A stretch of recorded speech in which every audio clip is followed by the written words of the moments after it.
Deregulation policy इस वक्त मुशावरत में है। पेट्रोलियम प्राइसेस को लेकर ओगरा और पेट्रोलियम मिनिस्ट्री एक नया फार्मूला तैयार कर रही है कि पेट्रोलियम प्राइसेस के ऊपर डीरेगुलेशन का फार्मूला अपनाया जाए, कैप सिस्टम ख़त्म कर दिया जाए, जो फिक्स प्राइसेस होती हैं मुल्क भर में पेट्रोल की उसको ख़त्म कर दिया जाए और ट्रांसपोर्टेशन और प्रॉफिट को सामने रखते हुए हर सूबे में, हर शहर में अलग अलग पेट्रोल के रेट्स हों।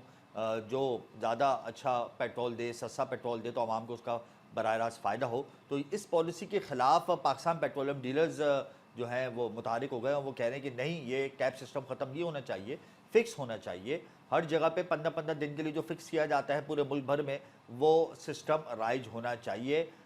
डीरेगुलेशन नहीं करनी चाहिए। तो ये क्यों नहीं करनी चाहिए, वजह क्या है? इसी हवाले से हमें प्रोग्राम इस वक्त ज्वाइन कर चुके हैं, कन्वीनर हैं फेडरेशन चैम्बर ऑफ कॉमर्स की एनर्जी कमेटी के और पाकिस्तान पेट्रोलियम डीलर्स एसोसिएशन के सीनियर रहनुमा भी हैं, मलिक खुदाबख्श। बहुत शुक्रिया मलिक साहब, आपने अपना कीमती वक्त दिया।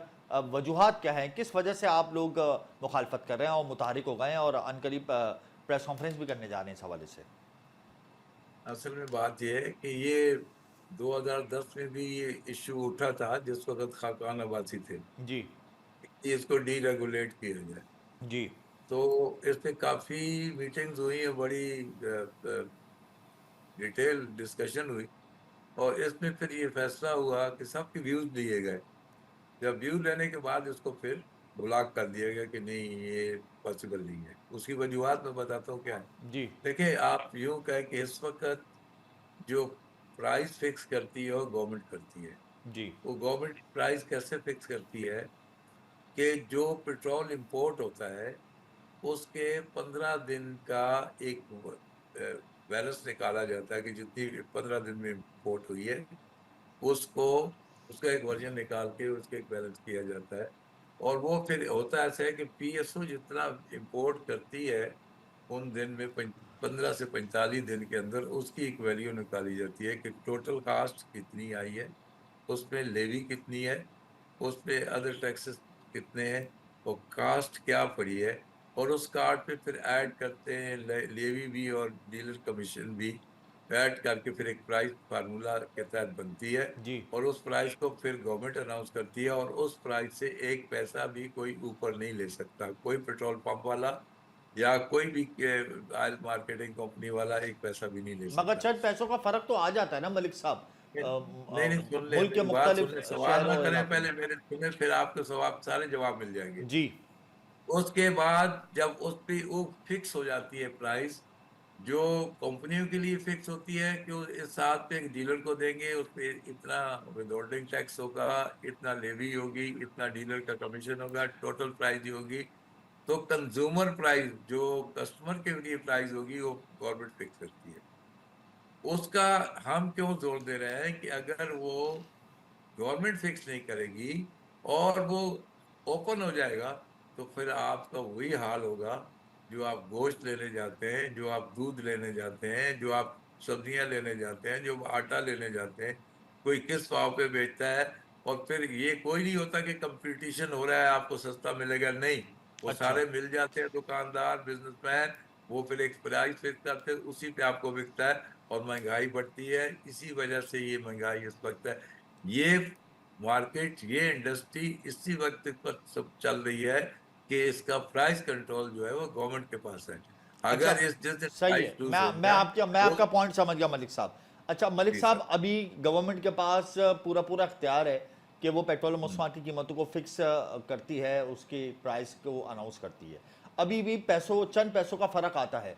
कराची के अंदर अगर मैं पेट्रोल लेने जाऊं तो मुझे वही प्राइस मिलती है जो गवर्नमेंट इशू करती है। लेकिन अगर मैं केपी के में जाऊं या कश्मीर में में जाऊं, मेरा सवाल मुकम्मल होने दें मलिक साहब। नहीं, मैं सुन लेना, सारे मेरा मेरा सवाल पाकिस्तान मुकम्मल में फिर। होगा तो आपको भी अच्छा। मेरी बात समझ में जी जी आ जी, जाएगी और फरमाइए। व्यूवर्स को भी आ जाएगी। फर- अगर मैं केपी के फरमाइए। जाऊं, कश्मीर जाऊं, तो मुझे चंद पैसों का फर्क मिलता है। तो ये जो चंद वो पैसों उसी का जो वजह। फर्क होता है वो ट्रांसपोर्टेशन चार्जेस में अभी भी एड ऑन हो जाते हैं, कॉस्ट जी जो निकाली बिल्कुल। जाती है। तो बिल्कुल बिल्कुल। अगर अभी भी तो फर्क तो आता है ना ट्रांसपोर्टेशन का। नहीं नहीं नहीं, ये फर्क तो बहुत मिनिमम है। ये फर्क तो फ्रेट का फर्क है कि यहाँ गाड़ी का कितना किराया लगेगा, वो गाड़ी फ्रेट ऐड होता है प्राइस के कास्ट में।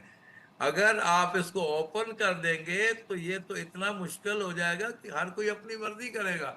जब अपनी मर्जी, आप किसी को रोक नहीं सकेंगे। कारण अभी इस वक्त ये है कि अगर एक पैसा कोई पेट्रोल पंप वाला एक पैसा सिंगल पेनी जी। एक्स्ट्रा चार्ज करेगा तो उसकी पनिशमेंट सजा है, उसको फाइन है, उसको जेल है। तो अभी भी चार्ज जो हो जेल रहा है वो उसके ऊपर तो कोई किसी को सजा नहीं मिलती। जी।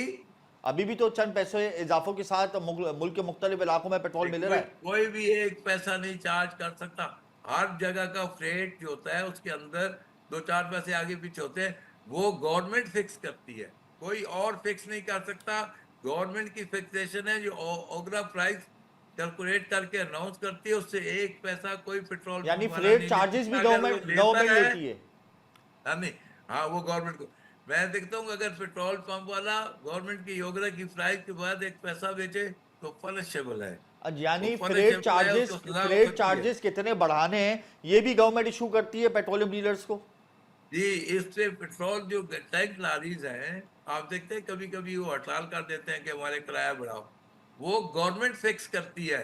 अगर आप इसको ओपन कर देंगे तो टैंक लॉरी वाले आपको लूट लेंगे। अच्छा जब टैंक मलिक वाले साहब तेल चले नहीं ले एक जाएंगे। एक एक कंक्लूजन की तरफ बढ़ते हैं।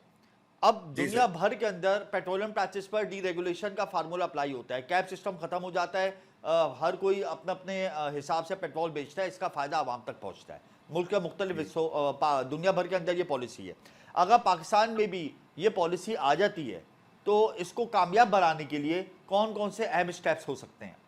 देखें, आपने बड़ा अच्छा सवाल किया है, इसका जवाब भी मुझसे सुन लें। जी।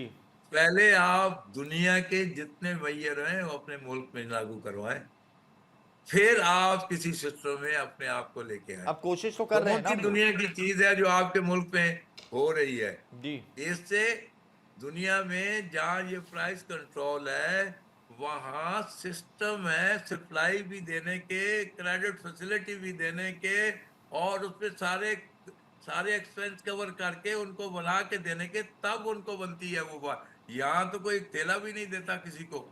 यहाँ तो हर आदमी जो, अच्छा इस वक्त देखें, जो लोग बैंक से पैसे लेते हैं, जी। अब कमीशन मिल रहा है आपको इतना सा, और आपके बैंक चार्जेस, अगर वो फाइनेंस लेता है बैंक से और तेल मंगाता है, उसके पास पैसे नहीं है, तो उसका 22% के बजाय भी अगर कैलकुलेट करें तो 22 के बजाय भी 24-25% पड़ता है। वो आपका 7% कमीशन है, 4% कमीशन है, और 22% आप देते, कौन बिजनेस करेगा?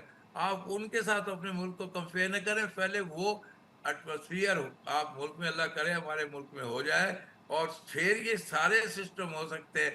वहां तो किसी को एक कोई खाने पीने की चीज अगर में आपने फंडामेंटल किसी तरह मेजर्स इस मिलावट नहीं, हवाले से ले यहाँ लिए तो जाते सारी हैं, मिलावट हो रही है। अगर अरे इसको कैसे ठीक करेंगे? मलिक साहब और अगर इसी इस तरह पॉलिसी पेट्रोल को, प्रोडक्ट में भी अभी ईरानी तेल घर घर बिक रहा है, गली बिल्कुल गली आप बिक सही रहा कह है। रहे हैं, ईरानियों को तबाह कर ईरानी रहे तेल हैं। वाफिर मिकदार में मौजूद है। और गवर्नमेंट का सुन लें, गवर्नमेंट का जो टैक्स वर्जन है, जो लेवी है, वो तबाह हो रही है, इतना गवर्नमेंट का नुकसान हो रहा है, उसको कोई कर। और जब इसको करें तो ये तो कुर्बानी तेल घरों में भी लोगों के बेचेंगे, आप किधर जाएंगे? और मलिक ये इंडस्ट्री साहब तबाह हो अगर इस जाएगी। पॉलिसी को, डीरेगुलेशन हाँ जी। पॉलिसी को कामयाब करने हाँ। के लिए हुकूमत एक मुसव्वदा तैयार करती है, एक जामे हाँ जी। मुसव्वदा, और वो आप लोगों के सामने रखती है, और वो कहती है कि हम हाँ, आपके देखिए खदशात दूर करते हैं, या देखिए हमने देखिए चेक एंड देखिए बैलेंस का ये मैकेनिज्म तैयार किया है, फिर ये पॉलिसी हाँ, मीशत के हक में है, मुल्की मफाद के हक देखिए में है। आपकी बड़ी वैल्यूएबल बात की है आपने। देखिए हमने गवर्नमेंट को यही कहा है, और जी। कहते आ रहे हैं सन 10 से, कि जी अगर आपने जो कोई पॉलिसी बनानी है, वो हम स्टेक होल्डर है, जी। हम इन्वेस्टर है। अब एक एक जमीन, करोड़ों रुपए की एक पेट्रोल पंप की जमीन है, ये वायबल ही नहीं रहा है ये बिजनेस करना। अगर उसे वो प्लाजा खड़ा कर दे तो अरबों रुपए कमाए, लेकिन जो लोग इस बिजनेस में इन्वॉल्व हैं, जिंदगी से ये बिजनेस कर रहे हैं, जी। वो बेचारे छोड़ नहीं सकते। तो मैं कह रहा हूँ कि हमने तो गवर्नमेंट को कहा कि जी आप एक सोल्यूशन लेके आए, एक आप स्ट्रेटेजी लेके आए, आप स्टेक होल्डर जितने हैं उनसे आप डिस्कस करें, मीटिंग बुलाएं, उसका तरीका कार बनाएं, और वो प्ले वो जो हो रहे हैं, ताकि जो भी उसमें प्लेयर है उनको इक्वल शेयर मिले, सही। किसी को कोई प्रॉब्लम ना हो। समझे नहीं समझे? तो गवर्नमेंट, यानी अगर आप देखिए लोगों के हमसे प्रॉफिट उन्होंने में ये कमी ना वादा हो, किया था। आप सुने लोगों के मैं प्रॉफिट आपको में कमी ना हो, इक्वली सुनने शेयरिंग हो, तो फिर तो ये पॉलिसी कामयाब हो सकती है। जरा सुन ले मेरी बात। जी 10 को छोड़ दे, अभी 6 7 8 महीने जब हमारी ये मीटिंग सीएसओ हाउस में कराची में हुई और उसमें सारे मिनिस्टर पेट्रोलियम मुसद्दक साहब भी आए, और ये जो एक्स प्राइम मिनिस्टर थे खाकान अब्बासी जी साहब, वो भी आए, और सेक्रेटरी पेट्रोलियम में थे, डीजी ऑयल भी थे, एमडी पीएसओ था, एमडी शेल था, जी एमडी टोटल आल था, और अटक का सीईओ था। ये सब लोगों की और हमारे पेट्रोलियम की सारी सीनियर लीडरशिप मौजूद थी समी साहब की क़यादत में। तो उसमें क्या फैसला हुआ था, वो ये फैसला हुआ था, ये सारी चीजें डिस्कशन हुई, तो उन्होंने कहा जी ठीक है, हम कोई स्ट्रेटेजी बनाएंगे, आपके साथ डिस्कस करेंगे, आपकी अप्रूवल के बगैर हम कोई काम नहीं करेंगे, हम इस इंडस्ट्री को तबाह नहीं होने देंगे। तो बात यह है कि अभी जो इन्होंने एक प्रेजेंटेशन दी है, और कुछ लोगों ने अपनी खुशामदियों ने अपनी नौकरियों को अपनी प्रमोशन लेने के लिए ये इसको आगे लेके गए हैं, वो हमें सब पता लग गया। तो यानी उन्होंने ओगरा में हमसे कोई प्रेजेंटेशन हुई, आप मुशावरत ये नहीं कह रहे की। हैं? ओगरा में नहीं, उन्होंने हमसे कोई मुशावरत नहीं की, उन्होंने हमसे कोई ये डिस्कशन नहीं की। प्रेजेंटेशन आज भी कहाँ हम दी कह गई है? रहे हैं, ओगरा और में? आपके तबसत से भी ये कह रहे हैं कि अगर आपने ये पॉलिसी लेके आनी है, तो हम स्टेक होल्डर हैं, हम इन्वेस्टर हैं, हम हमारी ये इंडस्ट्री है, ये 12,000 पंप हैं जिसमें अरबों रुपए की इन्वेस्टमेंट है, और हम सड़क पे इन्वेस्टमेंट करके बैठे हुए, और लॉ एंड ऑर्डर की सूरत हाल ऐसी है कि लोग सड़कों में मार रहे हैं एक नहीं मोबाइल छीनने के लिए। मलिक साहब ये बताएं, जो हाँ जी। प्रेजेंटेशन दी है ये ओगरा के हेड ऑफिस में दी गई है, मिनिस्ट्री को, ये पेट्रोलियम ओगरा मिनिस्ट्री को? नहीं, ओगरा ने दी है मिनिस्ट्री को, और आ, ये उन्होंने ऐसा किया है कि जैसे हमें पता नहीं लगेगा या लोगों को पता नहीं लगेगा, और ये एसीसी में ले जाएंगे, और वहां से अप्रूव हो जाएगी, जब एसी में अप्रूव हो जाएगी फिर कहेंगे जी तो अप्रूव हो गई, हम कुछ सही। नहीं कर सकते। तो ये चीज लीक आउट हुई है, तो अभी जब पता लगा है तो हमने इसको रजिस्ट किया है, और हम और और भी करेंगे। क्यों? कि हम समझते हैं कि ये मुल्क के लिए, अवाम के लिए खतरनाक और भयानक चीज है, इससे महंगाई का यानी तूफान आएगा। आपको और मुशावरत में शामिल किया जाए। बहुत अपना ये शुक्रिया कारोबार नहीं मलिक चला सकेंगे, खुदाबख्श, आपको आपने अपना कीमती वक्त दिया। डी रेगुलेशन पॉलिसी अगर पेट्रोलियम प्राइसेस के हवाले से आ जाती है तो उसका फ़ायदा बराह रास्त आवाम को पहुंचेगा, ये बात तो तय हो गई। अब ओगरा में एक प्रेजेंटेशन तैयार की गई और मिनिस्ट्री को वो पेश की गई है, D regulation policy petroleum prices के हवाले से। तो इस हवाले से पाकिस्तान पेट्रोलियम डीलर्स का ये कहना है कि हमें भी शामिल किया जाए मुशावरत में। अगर हमें मुशावरत में शामिल नहीं किया जाता और ये पॉलिसी अप्रूव कर दी जाती है तो इससे वो लोग खुल्लम खुल्ला एहतजाज करेंगे। बहरहाल उनका मौक़िफ़ अपनी जगह दुरुस्त है, लेकिन डी रेगुलेशन पॉलिसी अगर पेट्रोलियम प्राइसेस पर आ जाती है तो इसका फ़ायदा आवाम को ज़रूर पहुँचेगा।